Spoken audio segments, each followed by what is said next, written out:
बिस्मिल्लाहिर्रहमानिर्रहीम। मैं हूं बिशारत राजा और हुक्मरान क़ैदे से इस्लामाबाद से मैं एक नए वीलॉग के साथ आपसे मुखातब हूं। नाज़रीन, आज 3 ख़बरें हैं जो हम आपसे डिस्कस करेंगे, उस पर अपना एनालिसिस देंगे। एक तो ये है कि हुकूमती जो चालाकियाँ हैं आइनी तरमीम के हवाले से वो उसके गले पड़ गई हैं। हुकूमत ने जो जाल बिछाया था वो ख़ुद ही उसकी जाल में फंस गई है। और दूसरी खबर ये है कि अगर इन आइनी तरमीम को देखा जाए तो ठीक आज से 54 साल कबल जो घड़ी की सुइयाँ हैं वो रिवर्स होकर वहाँ उस जगह जाकर रुक गई। जो 71 में जो हुआ था, जब बांग्लादेश टूट रहा था, तो उस वक़्त के जो हुक्मरान थे वो क्या सोच रहे थे और क्या कर रहे थे।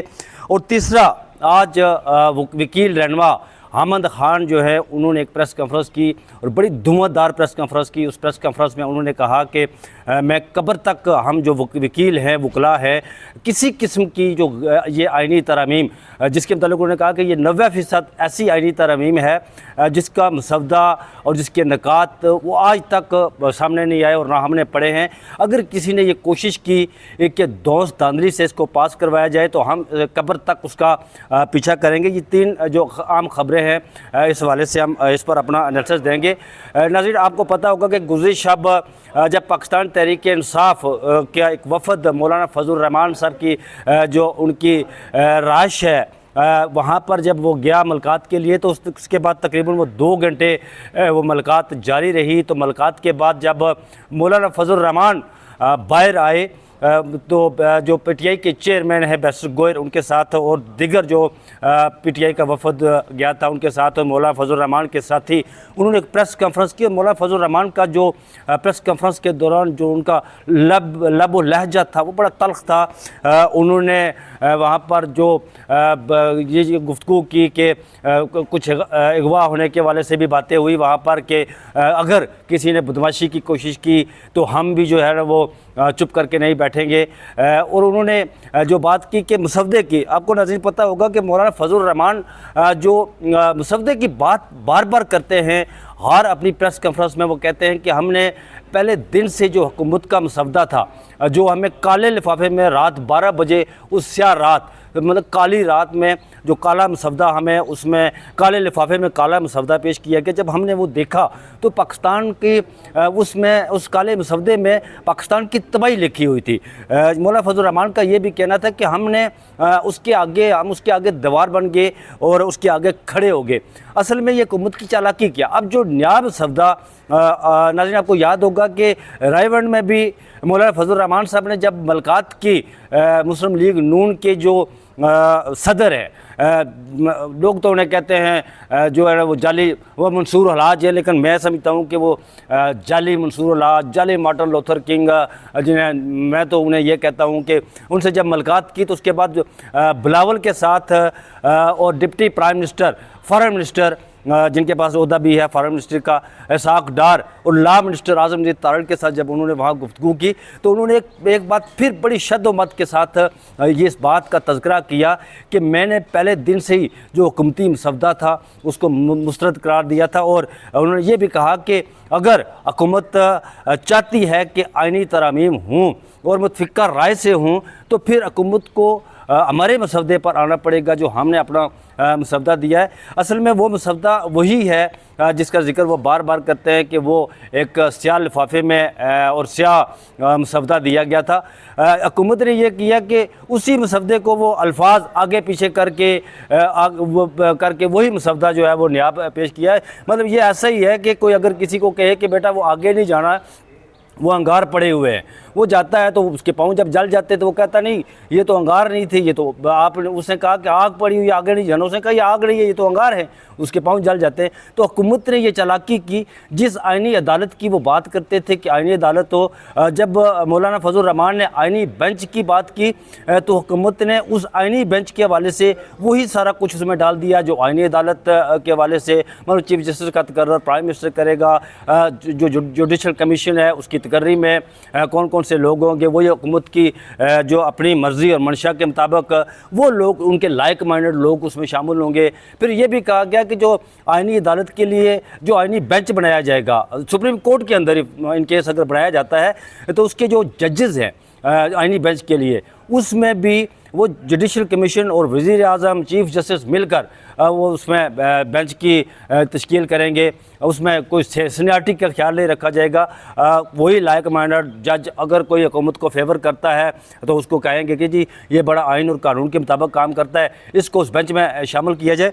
तो यही वो चीज़ें थी जिसका तज़किरा बार बार मौलाना फजल रहमान कर रहे थे। और जब ये मौलाना फजल रहमान को ये अदराक हो गया है कि मैंने जो आइनी बेंच की जो हैयत के हवाले से बात की थी कि इस तरह होना चाहिए, जो उन्होंने मसवदा दिया था, ये तो बिल्कुल हट कर उसी तरह के आइनी बेंच की तश्कील हुकूमत वक्त चाहती है जिस तरह वो आइनी अदालत की है।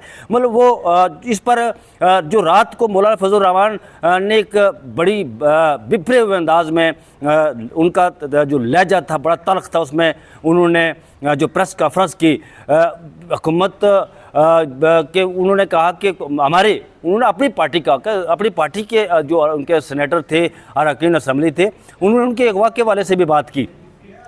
तो उन्होंने कहा ये जो लोग अगवा किए जा रहे हैं, अगर इस तरह की बदमाशी की गई तो हम चुप नहीं रहेंगे।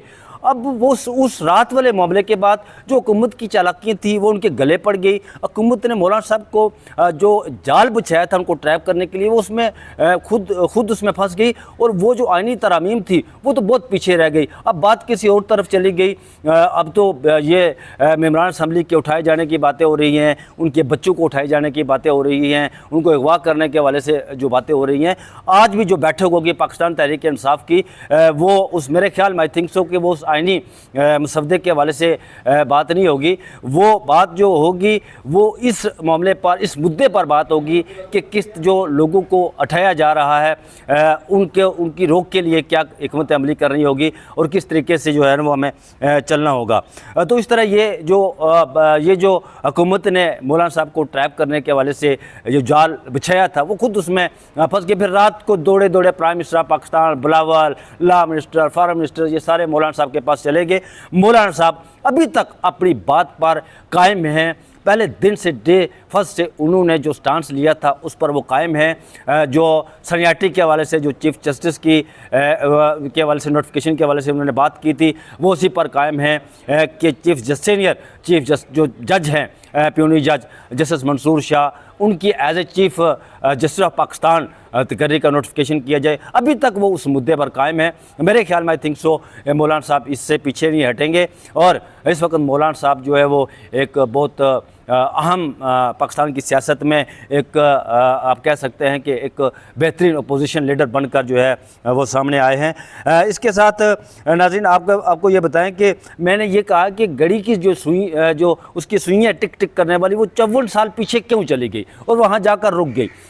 इसलिए कि उसका तल्लुक भी मैं समझता हूँ कि ये जो आइनी तरामीम है, अमेंडमेंट है, इसका तल्लुक भी किसी न किसी तरीके से अगर आप वो डाट्स मिलाएं, उस तारीख़ को खंगालें, अगर तारीख़ के औराक जो है उससे गर्द जाड़ें तो आप देखेंगे कि उस वक़्त के जो थे पाकिस्तान का जो इंतज़ाम जिसके पास था, जनरल यहिया के पास, मुल्क जो है उस वक़्त टूट रहा था। तो जनरल यहिया किसी सूरत में इक़्तिदार से अलहदा नहीं होना चाहता था।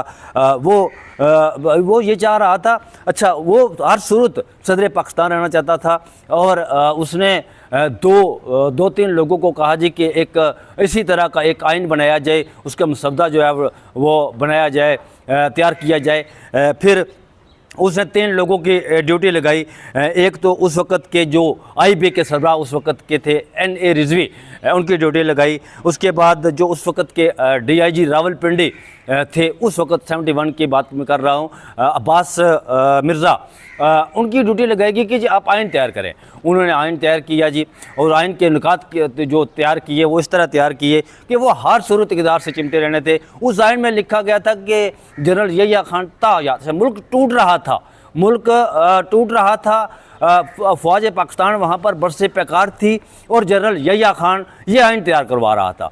उस आइन में ये लिखा गया था कि वो बरसूरत जो है वो तायात वो सदर पाकिस्तान रहेगा। फिर उस आइन में ये लिखा गया जी कि वज़ीर-ए-आज़म पाकिस्तान को बिल्कुल सदर के मातहत कर दिया गया और जो सदर हुक्म देगा वज़ीर-ए-आज़म पाकिस्तान उसको जो है वो तस्लीम करेगा। ये राव रशीद जो उस वक़्त के IB के एक ओहदे पर थे, उन्होंने अपनी किताब जो मैंने देखा है उसमें ये चीज़ें लिखी हैं जो मैं बयान कर रहा हूँ।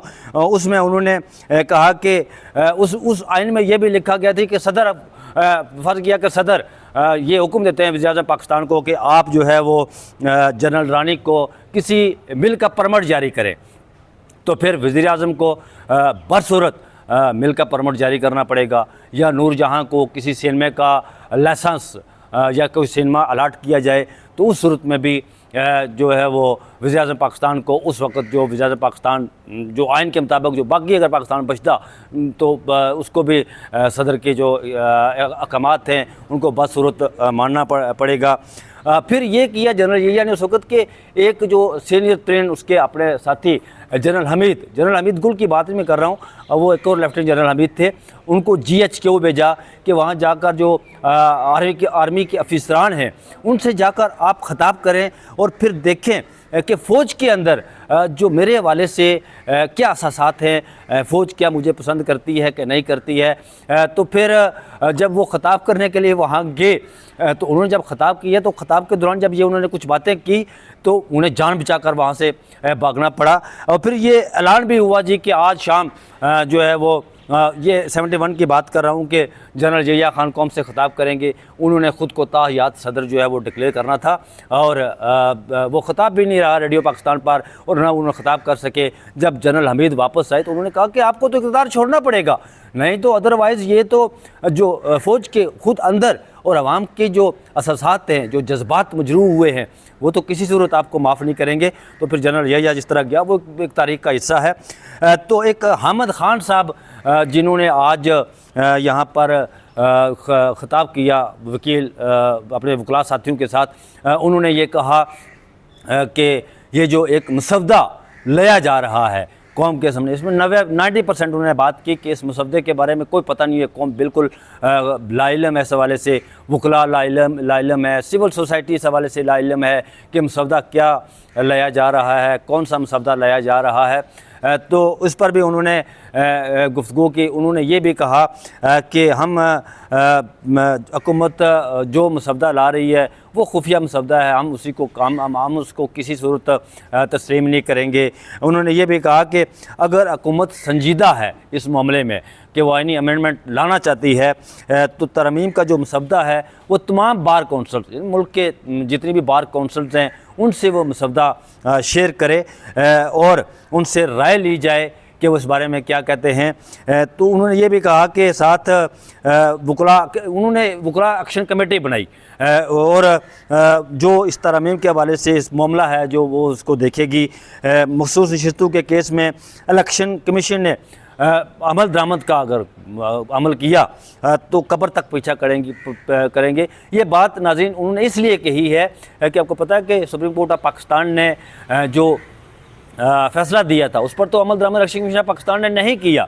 ऊपर तले 5-6 उस पर जो है वो खतूत इजलास किए। इलेक्शन कमीशन पाकिस्तान ने DG लॉ कमीशन को बुलाकर, आइनी माहिरीन को बुलाकर उनसे राय ली गई और फिर जब स्पीकर असम्बली ने ख़त लिखा उन्हें तो इस हवाले से भी उन्होंने इस पर जो है वो 2 इजलास तो किए। इस हवाले से अहमद खान ने कहा कि वो किसी न किसी तरीके से ये चाह रहे हैं कि सुप्रीम कोर्ट ऑफ पाकिस्तान के फ़ैसले को ना माना जाए, बल्कि इलेक्शन कमीशन जो स्पीकर ने ख़त लिखा इलेक्शन कमीशन पाकिस्तान को, इलेक्शन कमीशन पाकिस्तान ये चाह रहा है कि स्पीकर के उस ख़त को मद्देनज़र रखते हुए, जो इलेक्शन एक्ट आया था उसको मद्देनज़र रखते हुए ये मखसूस नशिस्तें एक बार फिर माल गनीमत के तौर पर इन सियासी जमातों को दे दी जाएँ, जो उनका हक़ तो नहीं बनता है। लेकिन जिस स्पीकर ने ख़त लिखा है ज़ाहिर ताकतवर हैं और ताकत की ज़बान यहाँ चलती है, तो उस पर उसको देखते हुए एक दफ़ा फिर वो गैर आइनी और गैर कानूनी काम करते हुए उनको दे दीजिए। पहले भी किसी ने उन्होंने किया था ऐसा, तो सुप्रीम कोर्ट ने उस पर रोक लगाई थी, तो उस पर तो अभी तक अमल दरामद नहीं हुआ। इस हवाले से उन्होंने ये बात की है अहमद खान ने, और उन्होंने कहा कि अगर सुप्रीम कोर्ट के फैसले पर अमल दरामद ना हुआ तो इलेक्शन कमीशन को नहीं छोड़ेंगे। उन्होंने ये भी कहा कि मौजूदा हुकूमत और इस्टेब्लिशमेंट ज़बरदस्ती तरमीम लाना चाह रही है, अमेंडमेंट लाना चाह रही है। उन्होंने ये भी कहा कि आइनी तरमीम करने के लिए सियासी जो कारकुन हैं उनके घरों पर छापे मारे जा रहे हैं, उसकी मज़म्मत की। और ये GHQ का हुक्म नहीं कि पार्लियामेंट इस पर अमल करेगी, ये अहमद खान का कहना था जो आज उन्होंने प्रेस कॉन्फ्रेंस की। और ये भी कहा कि सीनियरिटी के असूल पर कभी समझौता नहीं करेंगे। और उन्होंने मुतालबा किया है हुकूमत पाकिस्तान से कि आज ही चीफ जस्टिस मंसूर शाह की बतौर चीफ जस्टिस तकर्री का नोटिफिकेशन किया जाए। सीनियरिटी में वो जो है वो सबसे सीनियर हैं। अगर इसके ख़िलाफ़ कोई काम किया गया तो हम मुल्क गिर हड़ताल चलाएँगे और कब्र तक उनका पीछा करेंगे, उन्हें किसी सूरत नहीं छोड़ेंगे। तो नाज़रीन, आज शाम को भी बैठक है, लम्हा बलम्हा यहाँ पर पल पल जो है वो ख़बरें बदलती रहती हैं। जब ये वीलॉग अपलोड होगा तो उस वक्त तक एक नई डेवलपमेंट हो जाएगी। तो नई डेवलपमेंट पर भी हम आपकी खिदमत में हाज़िर होंगे। मुझे दीजिए इजाज़त, मैं मुल्तमिस हूँ कि आप मुझे अपनी दुआओं में याद रखिएगा। मैं आपको अपनी दुआओं के ICU वार्ड में रखता हूँ और मैं इल्तमास करता हूँ कि इस चैनल को ज़रूर सब्सक्राइब कीजिएगा और टल्ली का जो बटन है वो भी दबाइएगा। कल भी मैं जब अपना पहला व्लॉग किया था तो इस चैनल पर इंशाअल्लाह आपको सनसनी देखने को सुनने को नहीं मिलेगी, हक़ाइक़ आपको मिलेंगे और झूठ इस चैनल पर इंशाअल्लाह वो नहीं बेचा जाएगा। आपको सच सुनने और देखने को मिलेगा। मुझे दीजिए इजाज़त। अल्लाह हाफ़िज़।